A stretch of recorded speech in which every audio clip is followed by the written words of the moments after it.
Bonjour tout le monde, ça me fait plaisir de vous retrouver. Donc bonjour à vous les signes d'eau, les poissons, les scorpions et les cancers.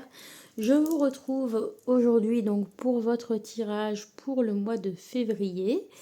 Donc dans ce tirage, je vais commencer par tirer la rune qui vous accompagnera tout le long du mois, puis 3 cartes de tarot avec le tarot Seigneur des Anneaux pour savoir un petit peu à quoi vous devez tourner le dos, quelles choses vous devez accueillir ce mois de février, puis pour recevoir un conseil d'ordre général. Ensuite, je prendrai une carte de l'oracle Prenez soin de vous afin de vous donner un conseil bien-être que vous pourrez appliquer évidemment tout au long de ce mois de février. Ensuite, pour chacun des signes, donc les poissons, puis les scorpions, puis les cancers, j'utiliserai les jeux Divin Ange et le Normand de Gabriel Sanchez pour le message un peu plus précis de vos guides pour ce mois de février. Et je terminerai avec un tirage par domaine avec l'oracle Béline. Voilà, donc vous savez tout, c'est parti, on va pouvoir commencer. Je commence avec la rune. Et donc nous allons voir quelle rune vous accompagne, quelle énergie générale vous accompagne sur tout ce mois de février. Donc la rune vous permettra d'avoir un petit peu la grande tendance de cette période. Hop, et nous avons la rune Ehwaz. Alors la rune Ehwaz est une rune qui nous parle de confiance, de complicité, de relations aussi mutuelles. Donc je vais aller un petit peu plus en détail parce que ça fait longtemps que je n'ai pas sorti cette rune Ehwaz. Donc je vais ressortir un petit peu les informations que je peux avoir dessus. Parce que je me rappelle les grandes lignes, mais les détails un peu moins. Bien sûr, je ne vais pas la retrouver. C'est toujours comme ça. Alors, Ehwaz, donc qui signifie cheval. Oui, bon, ok. Et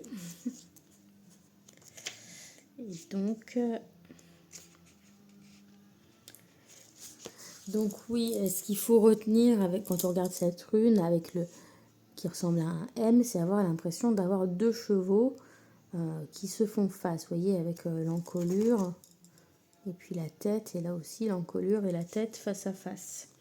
Donc voilà, dans cette rune, du coup, on retrouve la notion de réciprocité, d'échange, de rencontre, de voyage.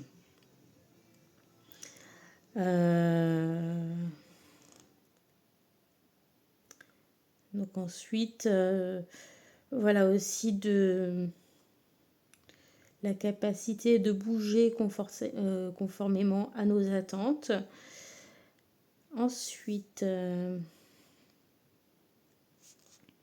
alors, c'est aussi quelque chose qui nous fait aller vers le progrès, le voyage ou le déplacement qui nous emmènera à l'aboutissement de la quête que nous nous sommes fixés.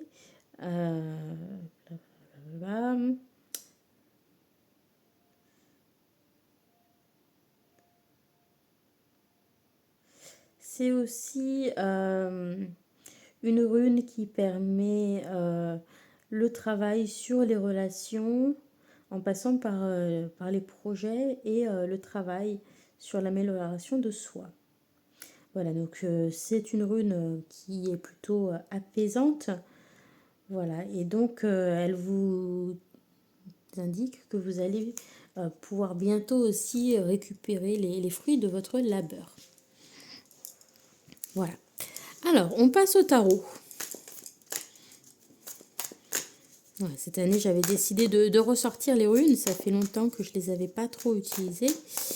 Et donc, c'est vrai que depuis cet automne, je les ai ressorties. Mais comme je les tire pas non plus tous les jours, le temps que je refasse le tour de toutes les runes. Voilà, donc je me rappelle généralement un petit peu de l'idée globale, mais pas toujours des détails. Allez, ce à quoi vous devez tourner le dos, que vous devez laisser derrière vous. Alors, ici, nous avons le 10 de Pentacle. Alors, le 10 de Pentacle, c'est vraiment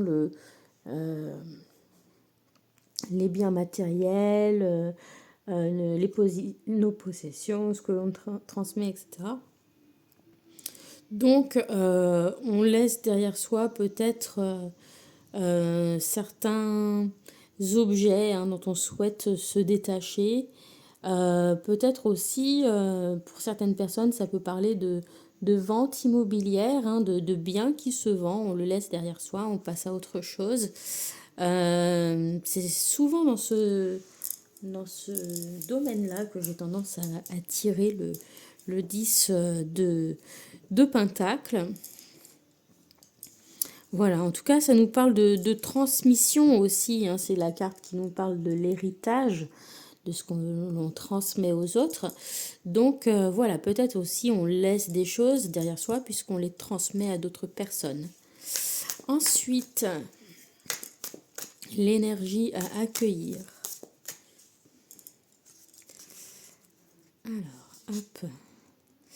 Donc nous avons la carte de la justice. Donc la justice sera une notion particulièrement importante pour vous sur ce mois de février. Et justice et justesse également. Donc vous aurez besoin que les autres vous traitent de manière juste, évidemment.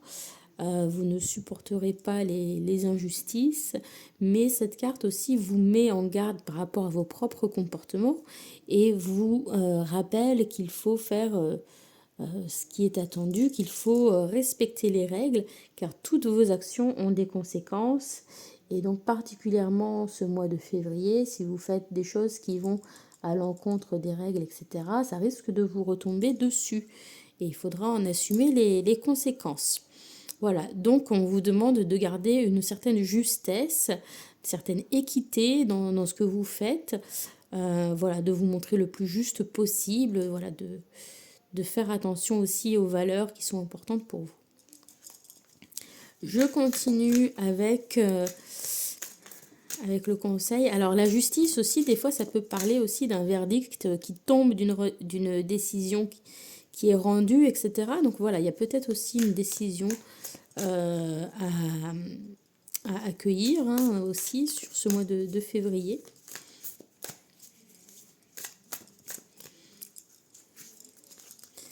Et donc le conseil, nous avons le 6 des épées.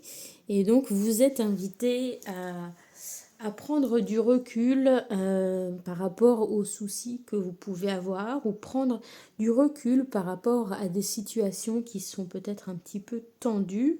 Voilà, afin d'aller vers des choses un peu plus apaisées, un peu plus calmes. C'est aussi une carte qui nous parle de changement d'état d'esprit qui se fait en vous. Vous retrouvez un état d'esprit beaucoup plus positif sur ce mois de février. Ou en tout cas, on vous invite à avoir un état d'esprit plus positif, à prendre du recul par rapport à ce qui vous arrive, aux choses un petit peu tendues ou un peu négatives, pas forcément très très agréables. Prendre du recul peut-être aussi par rapport à des conflits, des choses... voilà, l'agitation aussi qu'il peut y avoir autour de vous, et vous éloigner de tout ça pour voilà, rester dans un climat plus serein et plus positif. Alors, je continue donc avec le message de vos guides signe par signe. Je commence avec les poissons. Alors, les poissons, donc on commence avec une carte du Divin Ange qu'on complétera d'une carte de Lenormand de Gabriel Sanchez. Hop, non, je vais pas prendre. Mais ça veut sauter. Donc, bon, on en a deux qui sautent, mais ça veut vraiment sauter les cartes pour vous. Donc, je pense qu'il y a quand même pas mal de messages qui viennent. Donc, prenez soin de votre santé, reposez-vous. Donc, ça, c'est la première chose. Donc, peut-être, voilà, la justesse aussi qu'on vous demande d'adopter, ou la justice. Voilà, c'est de trouver aussi le juste équilibre pour vous. Et puis, on vous demande aussi de vous libérer de vos doutes et de vos peurs. Donc ici, je vous parlais de changement d'état d'esprit qui est nécessaire. ce changement d'état d'esprit, justement, c'est peut-être le fait d'avancer avec courage et voilà, se dire que on y va coûte que coûte, on n'a pas peur, on ne doute pas et puis tout ira bien. Et si vous arrivez à avoir cet état d'esprit, ce mindset, ça devrait bien se passer, hein, on vous rassure là-dessus. Alors je complète quand même avec une carte de Lenormand. Tac. Et ici on a la carte des souris. Alors les souris, ça nous parle de situations qui nous rongent un petit peu, hein, donc ça fait encore écho à ce 6 pour moi des épées, parce que dans le 6 des épées, on est plutôt dans ce qui se passe au niveau de la tête, hein, dans le mental. Et donc voilà, vous êtes vraiment du coup amené à prendre du recul par rapport à ces petites choses. En plus, c'est des souris, c'est pas gros, mais c'est des petits tracas du quotidien qui vous embêtent. Voilà, prenez de la distance avec ça, mettez de la distance et vous verrez que vous aurez un état d'esprit beaucoup plus positif. Et c'est pas parce qu'il y a des petits tracas, un petit grain de sable qui vient se mettre dans l'engrenage que ça va pas marcher. C'est normal des fois qu'il y ait des petits tracas, ça arrive à tout le monde. Donc voilà, libérez-vous de ces doutes et de ces peurs qui vous empêchent d'avancer. C'est normal de rencontrer de temps en temps une petite galère, mais une souris, ça reste une souris, c'est pas un gros truc, ça reste quelque chose de petit.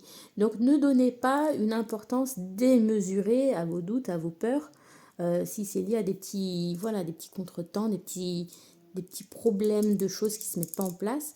Ça reste des petites choses, des petits détails, n'en faites pas toute une montagne. Voilà.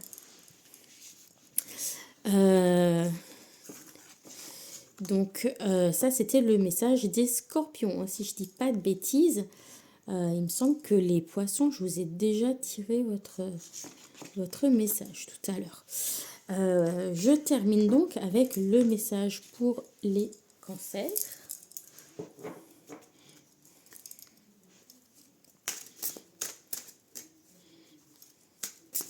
J'espère que je ne vous ai pas oublié les scorpions, que c'était bien le vôtre. Mais des fois, quand je suis lancée, je ne sais plus où j'en suis. Oula là, catastrophe.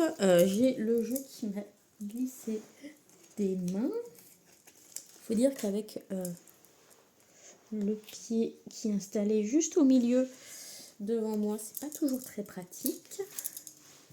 Et les cartes de ce jeu sont aussi très glissantes. Donc les deux combinés, des fois ça fait des catastrophes. Voilà, bon, hop, je recommence. Du coup, hop, voilà, nous avons votre carte. L'année prochaine.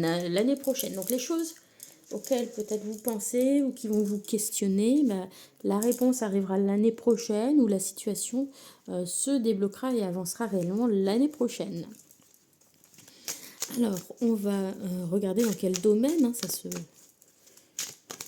se passe, ce message. Alors, la faux, on peut le voir de différents aspects. Alors, le premier aspect de la faux, c'est une mise en garde. Donc, peut-être une mise en garde sur une situation qui peut être dangereuse l'année prochaine. Ça peut être une mise en garde par rapport à quelque chose qui se produit de manière brutale, rapide et inattendue l'année prochaine. Donc ça reste à très long terme en fait ce message qu'on vous donne maintenant. Ou peut-être que ça peut être aussi un danger ou une situation qui survient assez brutalement, qui démarre maintenant et se poursuit jusqu'à l'année prochaine. Pour certaines personnes, évidemment, la faux, c'est un outil qui est coupant, donc ça symbolise la séparation. Donc une séparation peut-être qui s'officialise l'année prochaine ou une procédure de séparation qui se termine, qui se débloque l'année prochaine. Ça peut être aussi des projets que vous avez maintenant, que vous démarrez en février et vous en récoltez les bénéfices, vous en récoltez les fruits l'année prochaine. Voilà, donc voilà, plusieurs manières d'interpréter interpréter cela. Peut-être que ça parlera de manière différente, voilà, selon votre signe, enfin, non pas selon votre signe, mais selon les personnes, hein, voilà. Il y aura peut-être des personnes, ça parlera plus dans un des aspects que dans l'autre, et puis d'autres personnes, ce sera un autre aspect qui lui parlera le plus. Donc voilà, c'est peut-être aussi pour ça que ces cartes sortent pour vous. On va passer donc au tirage par domaine. Je prends 2 cartes d'abord pour voir la situation relationnelle, émotionnelle en février. Hop, donc nous avons la carte ennemie qui est une carte sous l'influence de Mars et la carte élévation sous l'influence du Soleil.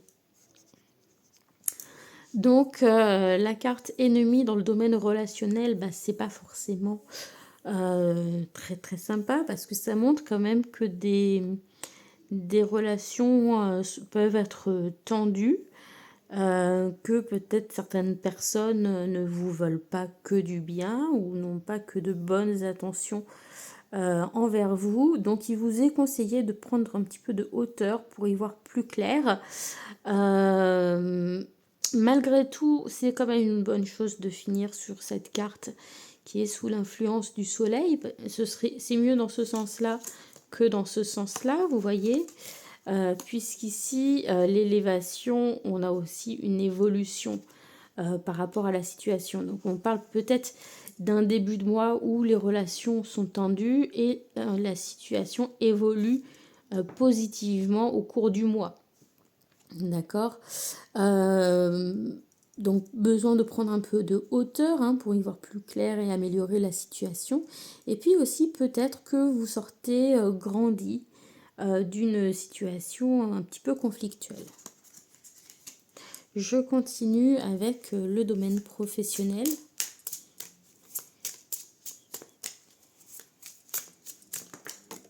Hop là. Donc première carte qui sort, c'est sagesse. Et deuxième, méchanceté. Donc, on vous invite au niveau du travail à être sur vos gardes avec la carte méchanceté. Ici, c'est surtout la lanterne qui est le symbole important. Elle vous invite à vraiment faire attention aux détails, à mettre en lumière certaines choses. Et pour ça, il va falloir faire appel à votre sagesse, à vos capacités d'observation. Il va falloir surtout agir avec prudence dans le monde du travail. C'est pas forcément qu'il y a des personnes qui vont être méchantes et qui vont tenter de vous faire des crasses. Cette carte méchanceté aussi, elle peut représenter des situations qui méritent votre attention. Et avec la sagesse, attention et sagesse, eh bien on a cette notion de prudence. Donc voilà, avancer avec prudence au travail ou se montrer prudent. C'est surtout cet aspect, moi je pense, qui va être important. Agir avec prudence. Alors, on continue avec les finances. Des cartes très sauteuses. Vous avez vraiment des cartes qui ont envie de vous transmettre les messages là ce soir. Alors, finances. Donc, on a la carte de la ruine et de la clé. Alors, ça peut paraître assez effrayant comme ça dans un tirage de voir sortir la carte de la ruine dans les finances.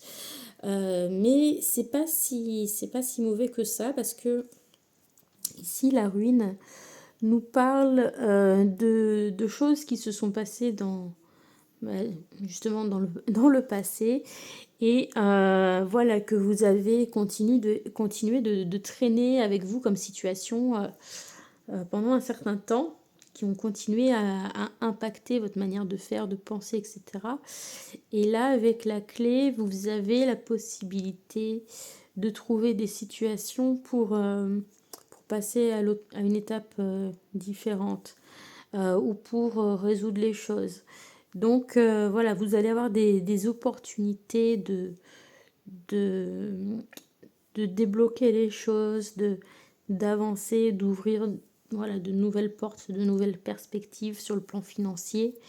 Et vous avez surtout la possibilité de reprendre les choses en main avec la carte de la clé.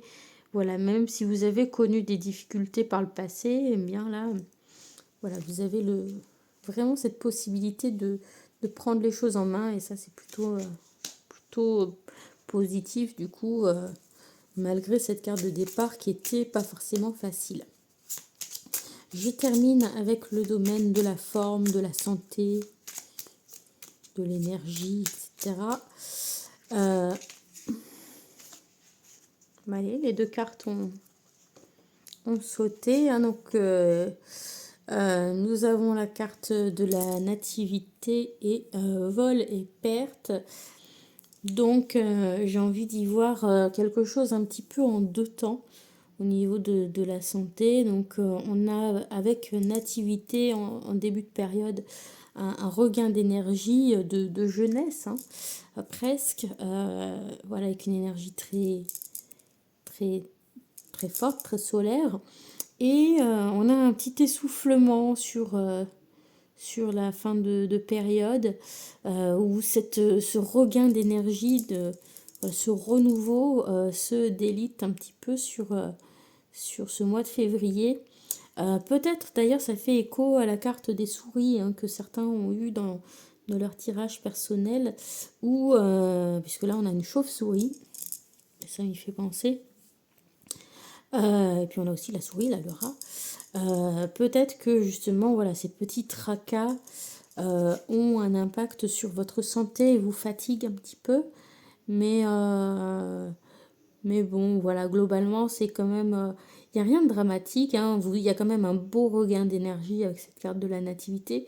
Mais des fois, voilà, il peut y avoir des pertes, des baisses d'énergie, des baisses de vitalité à certains moments, justement, peut-être parce que vous tracassez trop.